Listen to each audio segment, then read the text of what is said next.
Okay, the time is now 8, so we are going to go ahead and get started. Hi everyone. Thank you for joining us tonight for National NSSLHA's office hours. Back to virtual school night. National NSSLHA's office hours is a live event series designed to bring students and professionals together to talk about topics that are relevant and important to current students. My name is Rebecca Willer, and I serve as National NSSLHA's Vice President for Programming in Speech-Language Pathology. I'm a current speech-language pathology graduate student at the University of Wisconsin in Madison. And I'd like to introduce our moderator for tonight, Sal. Thanks, Rebecca. My name's Salvatore Porto, and I serve as National NSSLHA's Vice President for Programming in Audiology. I'm a current AUD student at Montclair University, and I'll be monitoring any questions that you ask throughout the night, which can be done through the Q&A box below. At National NSSLHA, we understand that the COVID-19 pandemic has changed both undergraduate and graduate education in many ways. For many students, including myself, transitioning to a completely virtual education during the pandemic was difficult and a new experience. We know CSD students are encountering unique challenges this upcoming semester and year in regards to their education and clinical responsibilities, and we are here to support you in this transition and uncertain times. Tonight's office hours is a two-part event where we will first hear from 2 current students and 1 recent graduate who are experienced in virtual education on how to successfully engage in virtual classes. Then we will hear from 2 educators about their experiences with virtual learning, as well as tips for navigating clinic and engaging clients via telepractice. Although we have developed questions for the panelists, this event is meant to be an open discussion. So please ask questions via the Q&A feature, and you can feel free to also add comments via the chat. We're fortunate enough to have a panel of students and faculty who took time out of their busy schedules to help us transition to this unique fall semester. And with that, I would like to introduce our panelists who will be sharing their perspective as learners. Chelsea Woodard, Brandon Ropel, and Christopher Whidden. If you 3 could please introduce yourselves and include your discipline and university, as well as any prior experience you have with virtual education. Chelsea, if you could start. Sure. Hi, everybody. My name is Chelsea Woodard, and I just recently graduated from James Madison University with my master's in speech-language pathology.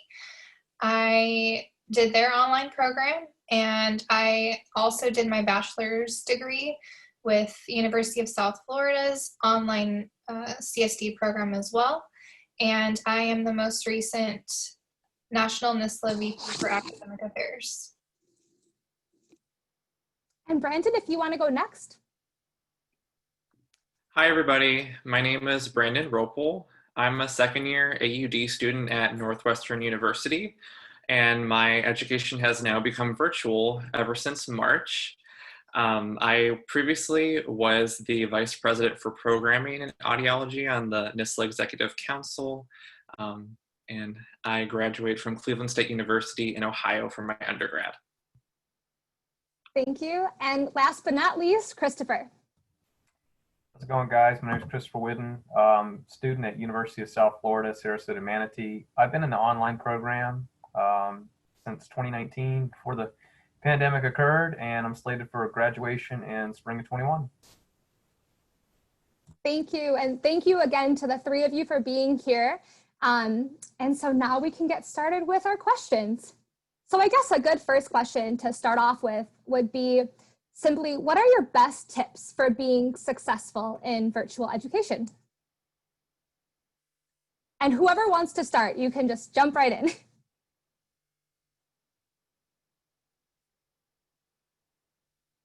Maybe Brandon. Brandon, what are your, oh, sorry, Chelsea, you go. Sorry, Rebecca. Well, nobody was unmuting themselves, so I'll go first, and then maybe you guys can bounce off of what I kind of have to say. So the first things that popped into my head were time management, whether it's calendars or apps that you use to keep yourself focused and keep your time in chunks of what it needs to be. And then one really important thing for me was having a designated space for schoolwork. So all of us are home now, and we're not allowed to go to libraries and the places that we used to be able to go to when we were able to get away from our comfortable spaces to study. So for me, I made sure that my desk was always my study space, and I tried not to study on my bed or on the couch or in comfortable places because I didn't get much work done when I did that. That's super relatable. And I could add on a little bit to what Chelsea was saying. And I know that whenever you guys start grad school, everybody says this right when you enter your program, is just prioritizing your time and staying organized. That's really the key, even in a virtual setting, I would have to say. And some like tips that I guess I recommend are, aside from scheduling out time from your classes and your clinic schedule, kind of build into that schedule designated study times. So, you know, I'm going to study for an hour every Monday and Wednesday at this time, because then you're going to get in that habit and then you'll be prepared for those exams or any sort of assignments that are coming up. What's also as important is taking care of your mental health, especially being on a screen all day. So build in those times to just take a break from the screen, go out for a walk, cook, or anything. Because if you've built that into your schedule, you know you're going to do it, and then you're going to feel productive at the end of the day. Brandon, to jump off what you were saying, another good thing that's important with the online learning schedule is the fact that you're not going to classes anymore and you're not being told when what is due. So you're just generally kind of might start off the week on a Sunday or Monday with a large amount of work, and everything needs to be laid out. And I say a good game plan at the beginning of the week as far as what needs to be accomplished. And, you know, some tasks are going to be a little more challenging than others, and you can kind of lay out what needs to be done first. And in conjunction with the mental health, plan on doing a couple assignments, grab a break, couple assignments, and then before you know it, you've blasted through the whole week and you got all your work done. Yeah, I think that's really key.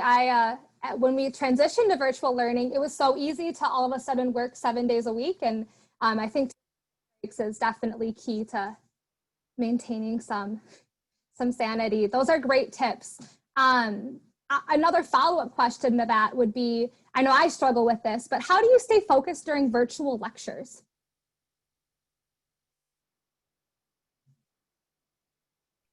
I think the first thing, if I could chime in, is if you have like a MacBook or anything, turn off your notifications for your phone, because I had to do that right away, and I've definitely seen an improvement in my ability to pay attention.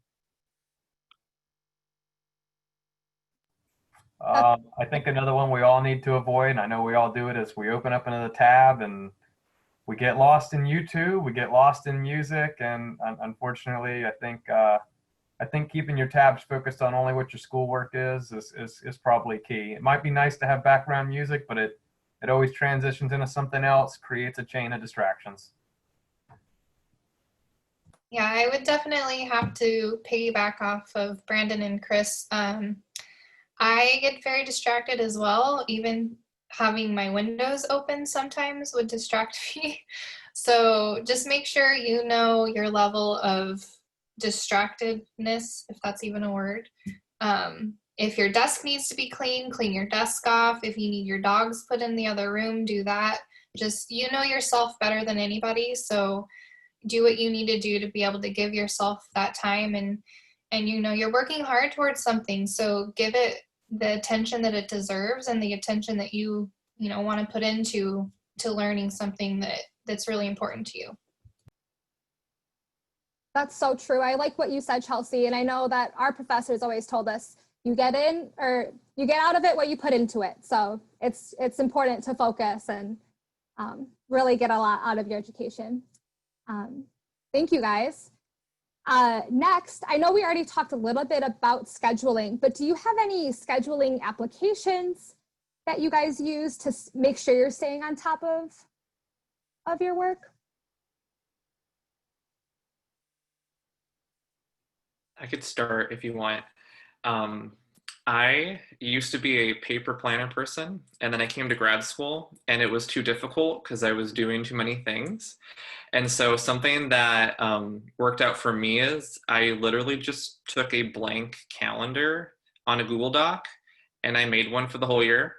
And I type in things that I have to do each day. And then what I like about it is if I don't get it done that day, I could just copy and paste it to the next day and make sure that I do it. And I'll also put in my exam dates, assignment dates, at least a week before they're actually due, because then my mind can mentally start preparing to say, oh, I need to start studying for that exam that's in like a week, rather than seeing it on the day that it's like, oh, it's tomorrow, I probably should start studying. So that's something that I have found to be very useful. I'll jump in to say, I know we're all coming from different universities, and I followed the same technique with using a Google Doc. And unfortunately, it failed me a time or two. I might have erased something by accident too soon and forgotten to submit something. I don't know what other programs using. We're personally using Canvas at USF, and they have an automated calendar feature that shows you all your due dates, and it checks it off if you've already completed the assignment. It's so wonderful, and it'll show you the entire spectrum of your whole term. So, you know, check with your own university, see if there's something like that offered. I definitely let mine go wayside, and it bit me once or twice. So maybe start by asking off, is there something like that that can help you keep track of it, so that we can take that one task off ourselves. I also used Canvas for both of my undergrad and graduate programs, and that calendar function is really great. However, some assignments or professors, I'm not really sure how on the back end things get done, but some of my classes didn't have my assignments on my calendar. So that's where you were saying it may have bitten you. That's where it could have bitten me if I wasn't paying enough attention, because I'd look at the calendar and I wouldn't realize that I had something due because the professor hadn't pushed a button or done whatever they needed to do to have it on the calendar. So I am actually very old school, I guess. I still write everything out in a paper planner, and I use color-coded highlighters. So for each class, I use a different color, and each class is a different time. So I would write out the time of the class and highlight it that color.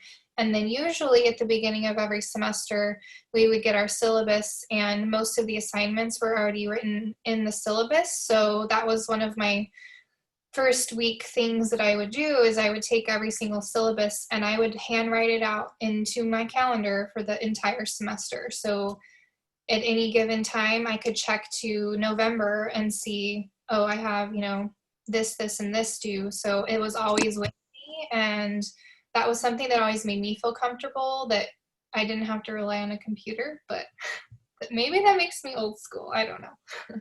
Chelsea, I don't think that makes you old school, because I do that. I love syllabus week for that reason, because my planner's finally complete for the semester. So I'm totally right there with you. Sal, do we have any questions yet from our audience? Yes, actually. A question from Marlon Chang would like to know, what is your ideal ratio for school, work, and self-care? So I feel like that's a little bit that you can like kind of work around that as much as you want. Like, how much do you put into each? Like, obviously self-care has to have a balance between work and school, but what is your ideal ratio on like a daily or a weekly basis with these three things?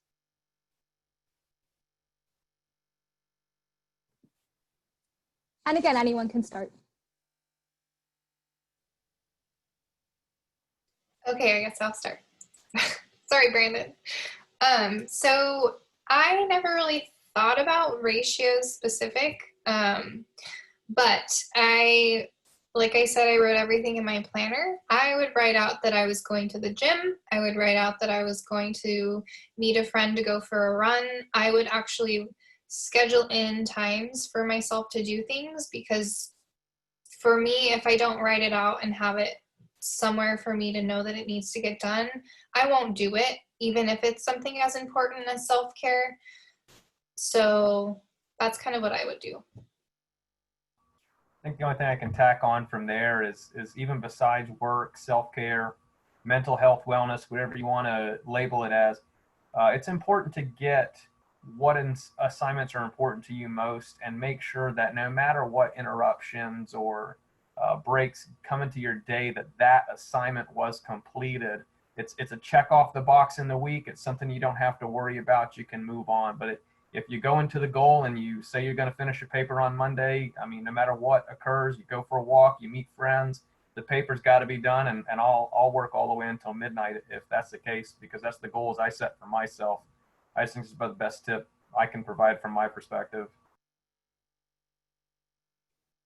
Yeah, just to add, I think that everybody knows their limits for how much work you're able to do and without taking care of yourself. And so I guess the key is try not to reach that limit, try not to test out that limit at all. Just really start building in those self-care in your schedule. Like Chelsea was saying, I think that's just a really proactive way to not only enhance your productivity, but to actually enhance what you're learning and really make it long lasting. Thank you guys for those tips. I know that's something I'm still trying to find is a work-life balance. So I really appreciate those. I'll definitely take some of those to heart. Sal, do we have any other questions from the audience, or I can keep going with my questions? One question we actually have from the audience. How would you recommend asking for letters of rec for graduate school when all of your courses are now remote? So I can talk to that one, since I did do my bachelor's program online. And this was something that did make me a little nervous, because letters of recommendation are so important for grad school admissions. So I actually got involved in NSSLHA, and I knew that that would give me another means to meeting people and getting to know some of my professors. And because I did that, I felt more comfortable approaching a couple of my professors for letters of recommendation, because I had had more exposure with them. Also, don't feel like you can't just send an email out. Right now, that's how a lot of us are communicating anyway. So I would just send an email to, whichever professor that you are thinking that you may have established a relationship with, and I would just ask them, I was wondering if you would be able to write me a letter of recommendation. Some professors have certain criteria that they would like to have met before. You can ask if you can schedule maybe a phone call to chat and get to know each other a little better. So I guess the main takeaway from this is, don't be afraid to reach out to them soon. Don't wait until the last minute. Yeah, I think going in conjunction with that, also being in the online program undergrad, I'm actually have been currently asking for letters. We're all going to struggle at some point in our program. None of us are perfect. And I think it's a good idea now, just in the way we're meeting tonight, just to schedule Zoom meetings with your professors, talk out your questions, ask out your questions. General conversations bound to occur. You're bound to learn more about them as they are about you. Don't be afraid just because we're stuck behind a screen. Reach out, ask questions, and in that same token, both parties get a little bit of chance to learn about each other, and you don't feel like you're bothering someone for a letter. It's more of someone you have a little bit more of a bond with. Thank you. And I saw someone from the chat also said, yeah, Zoom call requests is a great way to ask for letter of recommendations. It's a little bit more personal if you'd rather do that than an email. Brandon, did you have anything to add? I thought I saw you going for unmute, but you can totally pass. Yeah, I just think office hours are really key. So definitely utilize those as soon as you can. And also take an interest in, if you have a professor and they're doing a specialty that you're really interested in, take that opportunity to not only build that relationship, but help you self-discover what you're truly passionate about in the field. Can I say something? Sorry. Professor? Can I say something? Yeah. So I know I'm a professor and this isn't my part, but I think if you're asking for a letter of recommendation, that should not be the first time you've communicated with the professor, even if it's online. And I think that is a really key thing. even if you just have reached out before. If you've reached out before, that goes a really long way in helping your case. And now I'll be quiet. No, thank you. That was really important. I also saw another chat question.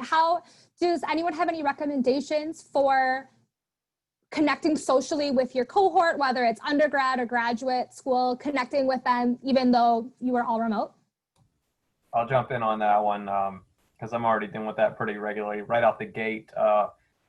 Not to support any third-party apps, but we all have different ways. WhatsApp is a way I've seen a lot of students reach out and they create internal circles, and it's a good way to you can share school information. Also, you can have general conversation and build more rapport with your fellow cohort, and everyone's on the same page and the same sheet of music. So it's a really nice way to stay in touch.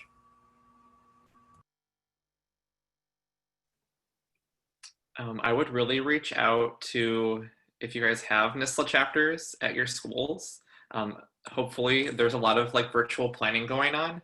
And just additionally, I know something that in my graduate program, when we went virtual, I had already established a really close relationship with my cohort. And what we did was we set up weekly times just to meet up. And it actually turned into an ASL Fridays where we'd teach each other ASL because we were just trying to further develop those skills. So don't be afraid to, make those connections and do your own programming, because the odds are a lot of other people probably also want to participate. It's just someone has to be the one to start that fire. I personally use the app Marco Polo. I don't know if any of you guys know what that is or use it. One of my very best friends from graduate school, we have actually never met in person, but we talk every single day. So even though she lives on the East Coast, I live on the West Coast, you can be thousands of miles apart, you can still form those really important relationships that I can attest last after graduation. And like I said, we've never even met each other in person. So don't be afraid to reach out. You guys can form relationships in lots of different ways now. Those are all really good tips. And Chelsea, that's so cool. I think that gives everyone who's maybe starting undergrad or starting graduate school just some hope that you can develop and form those relationships with your peers, even though you may not get to see them for a year. So that's really awesome. Sal, do we have any other audience questions? There are a couple actually that are centering around the GRE and maybe some tips about how best to prepare for it with or without the current pandemic situation. Awesome. Christopher, do you want to start with that one? Yeah, absolutely. I went ahead and just recently took mine. So the GRE has fully moved to performing in the online aspect, so you can take it at home. It is a little different in terms of if anyone's ever taken proctored material before. You will have to move the camera about the room, and there is someone sitting there live that you do not get to see that is speaking to you, so that may grab some of you as a little different, but nonetheless, it brings the experience taking the GRE at home. There's several prep courses and materials. Everyone can take their own shot at it, but I think it's wonderful, if not even better, for some of us to be taking it at home in the privacy of our own room so that we're not distracted by any outside sources. Really good tips. Brandon or Chelsea, do you have anything to add? I was just going to say that I think it's really great that you guys might have the opportunity to take it at home, because for me personally, this is where I got comfortable taking my practice exams. And then, well, I'm speaking more for the praxis, but same thing goes for the GRE. And when I went to the testing center, there was this really loud fan right next to me, and the air conditioner was rumbling and all the other clicking noises. So be happy you guys get to take it at home. That's great.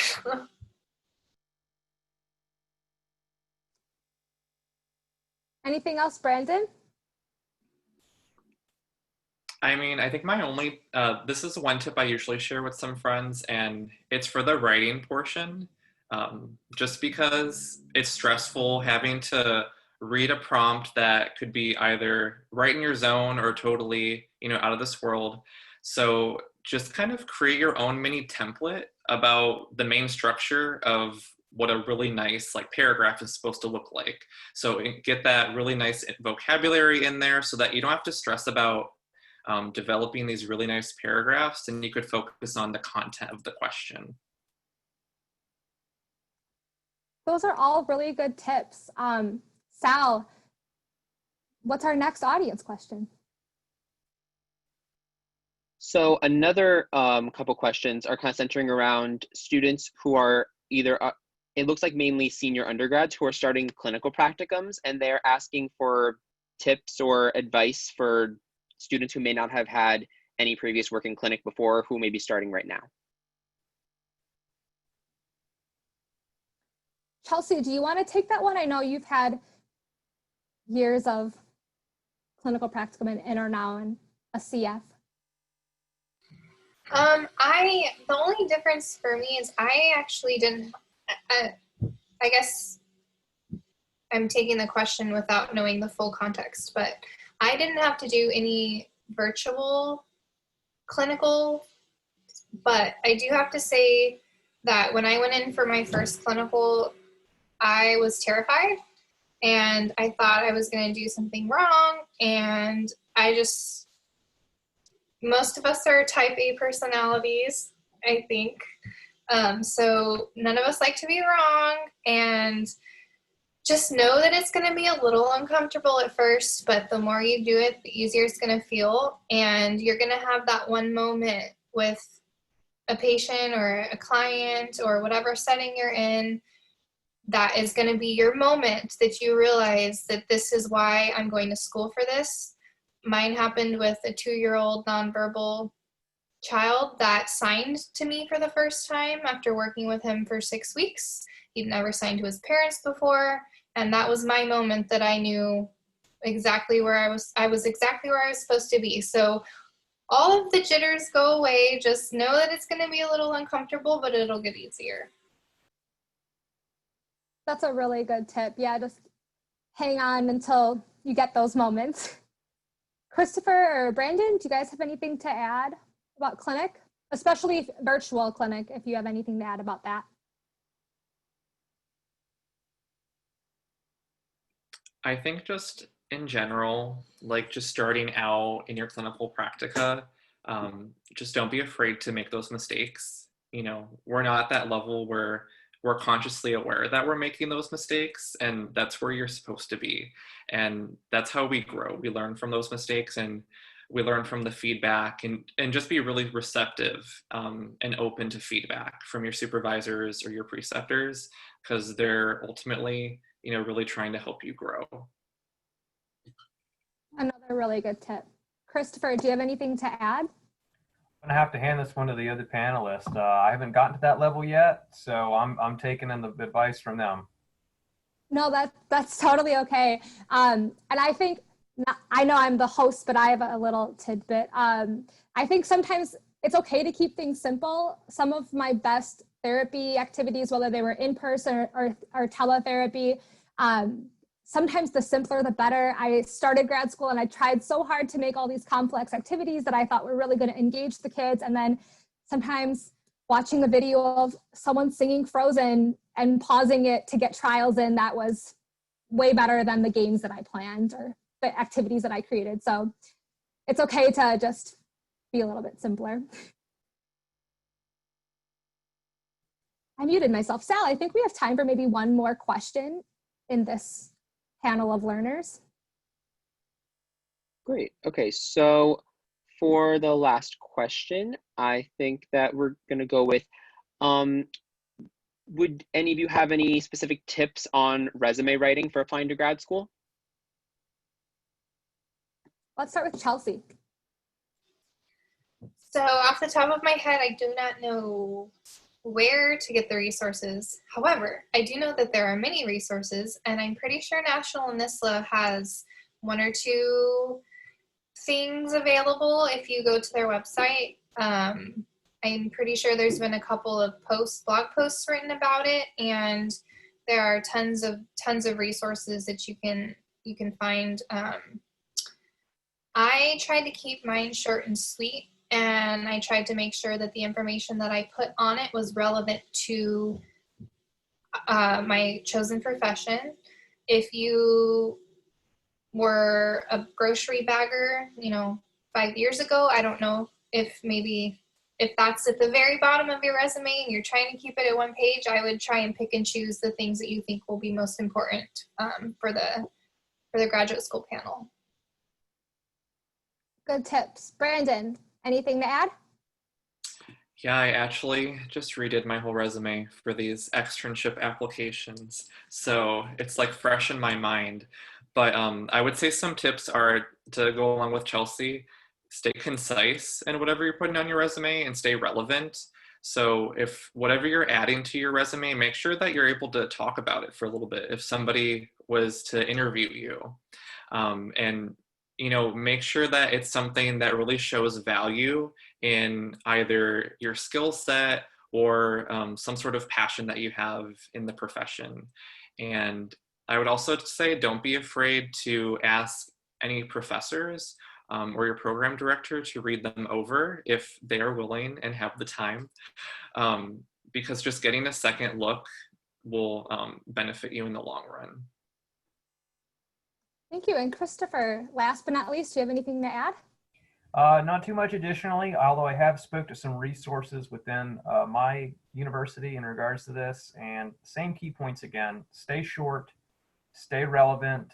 Even sometimes if that branches into any volunteer work you've done, anything that can show relevance to where you're headed, or maybe your own personal and ultimate goals that may be relevant to your future career, can be very helpful to add on to that, because they still show that experience. Thank you. And thank you to our 3 learners. Your tips were just so great. And I really hate to stop this learner conversation because I know that there are still some extra questions, but thank you guys so much. And now we're just going to switch gears a little bit and hear from our 2 instructors about their experience with online learning, as well as clinical supervision and telepractice. So if anyone has more questions about those topics, feel free to put them in the Q&A. And now I would like to bring in Dr. Allyson Schaff and Dr. Jenna Luque. If you could both please introduce yourselves, that would be great. Dr. Luque, if you want to start. Sure. Hi, my name is Dr. Luque. I am an instructor at University of South Florida, the Sarasota-Manatee campus. So I had taught 2 of the 3 members that were on the learners panel. I actually am also taking classes as an online learner, though not in CSD right now. And I also do some telepractice in the area of accent modification. So I sort of hit all of the areas. So ask questions about any of it, and I will do my best to answer. Thank you. And Dr. Allyson Schaff? Hi, my background is I'm a lecturer.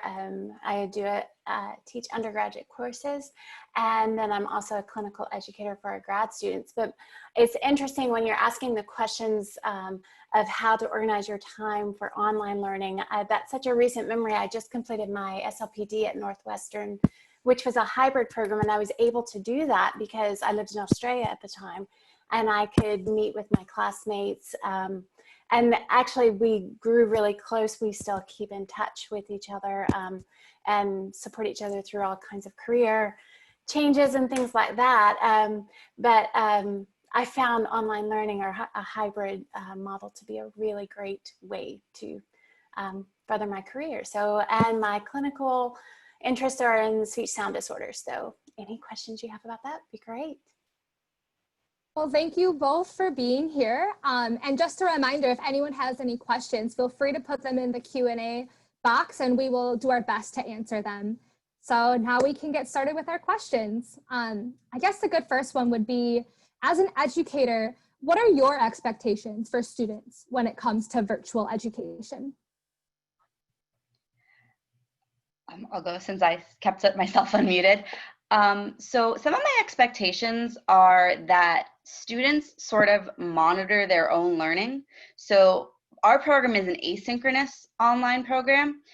So I don't do this with my students. I record my lectures and then they listen to them on their own time. And I've taught face-to-face. So one of the great things about that is I can see when students look confused and get to try to explain things to them and go, oh, that didn't work. I can't do that when I teach online. And so there's a lot of responsibility on the student to come to me and say, yeah, that just didn't make sense. And I usually have another way to explain it, but unless they tell me that it didn't make sense, I don't know. So I expect for students to let me know when they need that help, because if they don't come to me, I can't. So leaving open that mode of communication, that's a big expectation. And also, and I think I give that exact little thing at the beginning of every semester. So I think Chris has heard me say that multiple times. And he has come to me, which is one of the reasons I think he's on this panel. Another expectation I have is that there's an open line of communication in terms of letting you know if something is going on. So I think Chris even mentioned at the beginning of the week, you get all of this stuff to do, and then it's due at the end of the week. And you guys are people. There's stuff that comes up. You have emergencies. A lot of my students have families and they have sick kids, and so they can't get their work done. And if you let me know about it, I'm willing to work with you.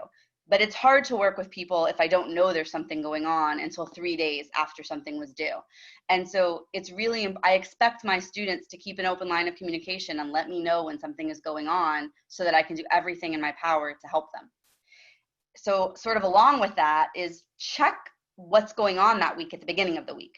If there's a program that needs to be downloaded, even if you can't do all of the work till the end of the week, download the program. So if there's something wrong, we can address that before the night the assignment is due.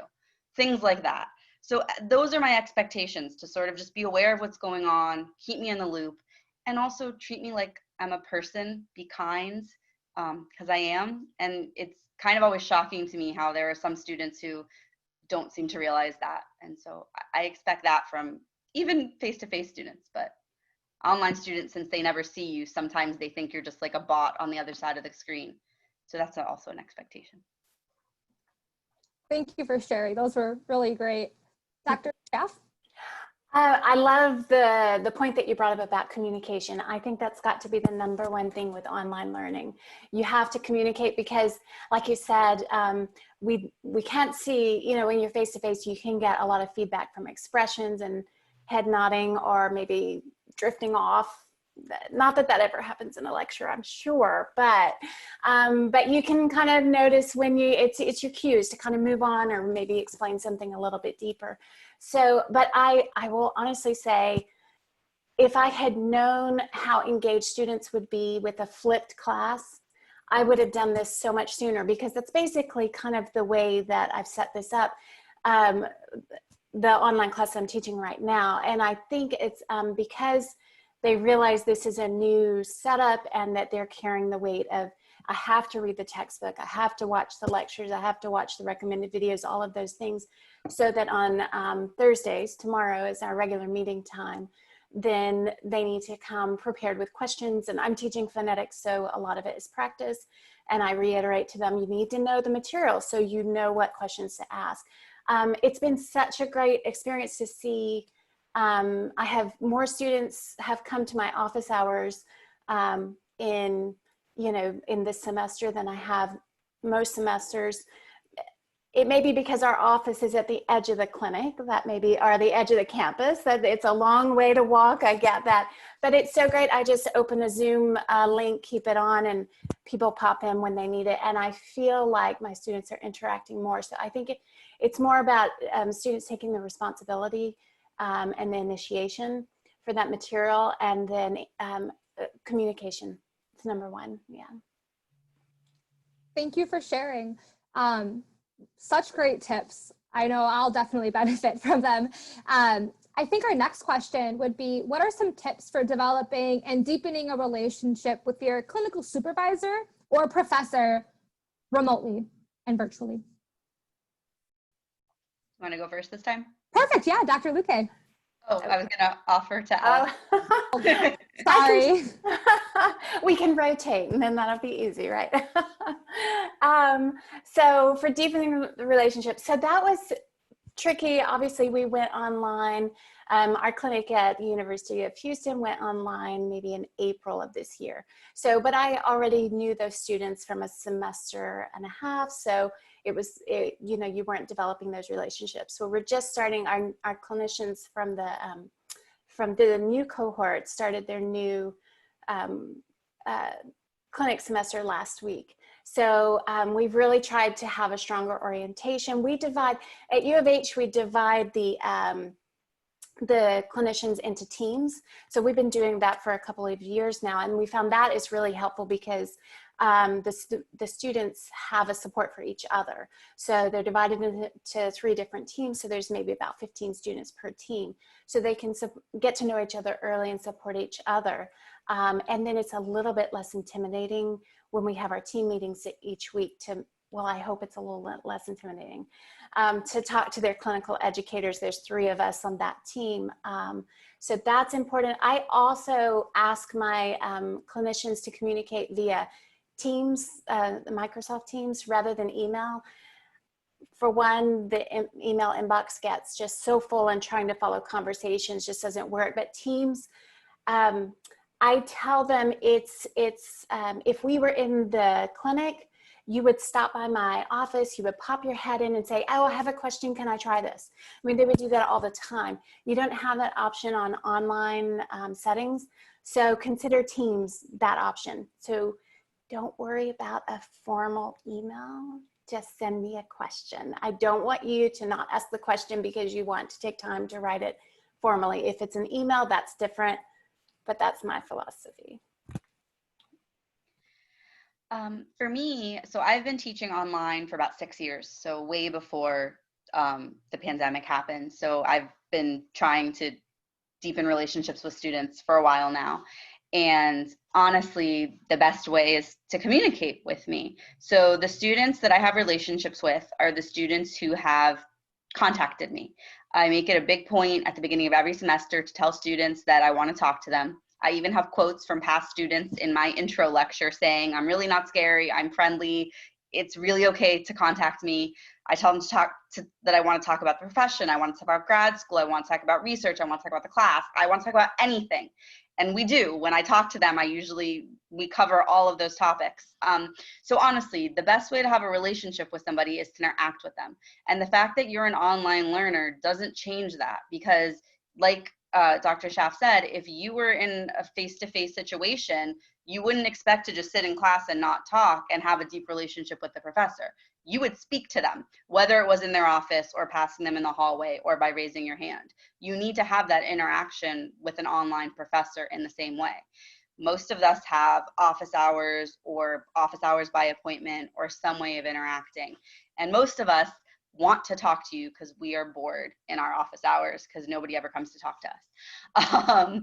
So, you know, if you have something in common with us and you want to chat about it, if you got an idea from our lecture and you want to, you know, connect it to something else you learned or something that is affecting you in the real world, or you want to ask about grad school. I've had students talk to me about, I do accent modification, which is a little of a smaller niche in our field. So like, how'd you get into that? Or why did you study linguistics, which I also have a degree in? Like, whatever it is, just find something to talk to us about. And then we'll talk to you and we'll learn more about you. And then when we write you a recommendation letter, we'll have something to say other than this student was in my class. They did work. They got this grade. Because the committees read a lot of letters like that. It's nice if we can say something a little bit more personal. Really good tips, and I can second that. I've gone to office hours just for the sake of shooting the breeze, and I've gotten to really like my professors that way. So some of those are nice people. Yeah, definitely. Sal, do we have any questions from the audience?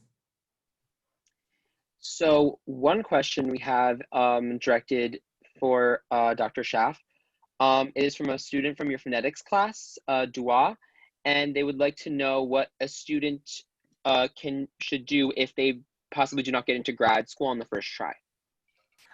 I'm just really glad she's not asking about any assignments right now. Oh goodness, that is so much pressure for graduate school, right? if they don't get in, I know, well, I know at University of Houston, we had an SLPA program that a lot of students would kind of consider as an avenue. We're closing that program up now, but so I'm not sure if there are others available, but I don't have a lot of experience in that. Dr. Luque, do you want to feel? I mean, what I always tell students is that it's a very competitive field, as we all know, and unfortunately it's sad, but people don't get in, but that doesn't mean that you won't get in the next time. And you know, you just, if this is what you want to do, take the year and see what it is that you think is the reason that you didn't get in. Do you need to retake the GRE? Could you get a job as an SLPA? Could you do some observation hours? Try to figure out what it is that could sort of fill in whatever gaps there were. Sometimes, honestly, when a program is this competitive, very good people don't get in. I wish that there was a happier answer, but I don't have one. I see a question pop up, is volunteer work helpful for graduate school applications? I would say just blanket volunteer work is probably not, to just say like, oh, I volunteered. But if you volunteered like at one place every week to the point where you were very involved and not had your own caseload because that would be illegal, but like we're involved with particular clients and we're always there, and it was a very like with maybe like craniofacial or at, you know, a total communication school. So you got very involved in a particular patient group. Then I think it can have an impact because you learn a lot about a specific thing. But I think, at least in my knowledge, Dr. Schaff, you might have something different to say. Just saying like, oh, I went to a school 3 times is probably not going to have as big of an impact. And to just say like, oh, I volunteered to check a box is not the same thing. Do you feel differently? Me, no, I think, well, I kind of feel like, I mean, I know it sometimes can feel like, you know, checking the box and then we've got it, but I'm not in on the graduate school admission side of things, but generally, if you're doing it just to check a box, you're probably, you know, that's going to show up later on. Even if you do get in school with, you know, it's just may not be your field. There's a lot of work in this field that, you know, requires the time and the interest and the motivation about the particular concept. So definitely do things because you're driven to do it, not because you're checking a box. Really good tips. And I know also we have a recent NSSLHA blog about this topic, so you can definitely check that out too for some more information. And I saw in the Q&A that we have multiple questions about telepractice. A few people were asking about specifically speech sound disorders and activities to do through telepractice with that. And then another person was asking about any tips for working with a client with aphasia and apraxia of speech through telepractice. So I know that's a lot of information to digest, so whoever wants to take it. Do you want to take it first? Well, that's really my area, so I definitely don't. I'll take that one. We actually have 2 clients right now, or a few clients in our clinic that have suspected apraxia, and that's been working really well. Now, if you're familiar with DTTC at all, you have to follow a specific cueing strategy with that. So, and part of that strategy is if the child makes a mistake, you have to do simultaneous production, which is hard in audio. It's just that's just how it is, and we do the best we can. But it's been working pretty well. We do a lot of drill, and with our apraxia clients, or our suspected apraxia clients, we'll do some drill and then do a brain break. I watched a session this afternoon where the clinicians, this is with a little guy who always has a caregiver with him, and the caregiver is willing to do just about anything. So they painted today. So he was covered in paint. I think the caregiver was covered in paint, but the clinician wasn't. So there's a plus for telepractice right there. So you get to do that. But speech sound disorders, we do some drilling, and then we try to move straight to, okay, put this in a functional situation, whether that's a video, watch a short video and then tell me what happened in the video, and let's see how the sounds carried over. We do some brain breaks if it's heavy drill, so that we can stop and say, okay, you know, we're in a, we keep repeating the same motor plan. Let's take a stop, you know, stop and take a brain break, stand up and do a dance break. And I tell you, as a CE, that's really fun because my camera's off, so nobody can see me dance. But, you know, so did I cover that? I'm not sure. Yeah, I think so. No, those are really great ideas. And I know, Dr. Luque, you said that's not your area. So I work with adults in accent modification, so I don't need to be very creative. I'm like, say this word 5 times, and they say it 5 times. It's super easy, and I don't have to think very hard to come up with stuff. It's great. it is a little bit different with children and adults. The motivation is a little bit different there. Very, very different. Yeah. Sal, what would you like our next audience question to be? So another couple questions I'm seeing are about tips about maybe going about finding research opportunities or possible internships for undergraduates for applying to graduate school for their resume. Sure, I can start this one. So I do quite a bit of research with students. And there's a couple ways that you can sort of do research in grad school in general, and then sort of talking about the online piece. So some professors sort of have research going on already, and you can jump on an existing project. And so if you have something that you're interested in that somebody else already is interested in your department, you can sort of say like, oh, do you have something going on? Can I jump on it? Or sometimes you'll see them advertising and say, oh, I have something that I need somebody to help with, and they'll put out a call. So you could do that. If you have something that you're interested in, you can see if there's a professor who's willing to help you with your idea. And some people are more or less receptive to that, depending on sort of what their life is like and how interested they are in your topic or how knowledgeable they are in your topic. And so you would find the person who's sort of most closely related to the thing you're interested in and say, hey, I have this idea. Would you be willing to help me? In terms of the fact that we are online, it does somewhat limit you in the type of research that you can do, depending on what you're interested in. So, like, for example, I do a lot of like speech perception stuff. Well, I can't go into a soundproof booth and have you listen to speech or record you in a soundproof booth right now because I don't have access to a soundproof booth because I'm in my house. But you can do surveys, you can do literature reviews, you can do stuff where they're listening to things in their own homes. If the sound quality doesn't matter as much, if you're not doing like that level of work, they can do grammaticality judgments. So if the type of research you're doing is not reliant on a lab or maybe a special population that's going to be hard to find, you can still do stuff like that. So it really depends on what it is you're interested in or what kind of stuff is going on at the university you're in. So you have to sort of talk to the people that might be doing what you're interested in. I don't know about internships, but that's research. Anything to add, Dr. Schaff, or?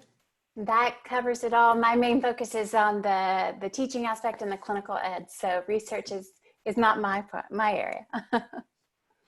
Sounds good. And I have a 2-for-1 question. I'll ask 2 at once because they go to different people. So Dr. Luque, I have a question regarding accent modification through telepractice. Any advice for this or other adult clients via telepractice? And then while she's answering that, Dr. Schaff, if you want to think about experience with early childhood or pediatric clients, how to do that parent coaching or that parent education piece through telepractice. So Dr. Luque, if you want to start.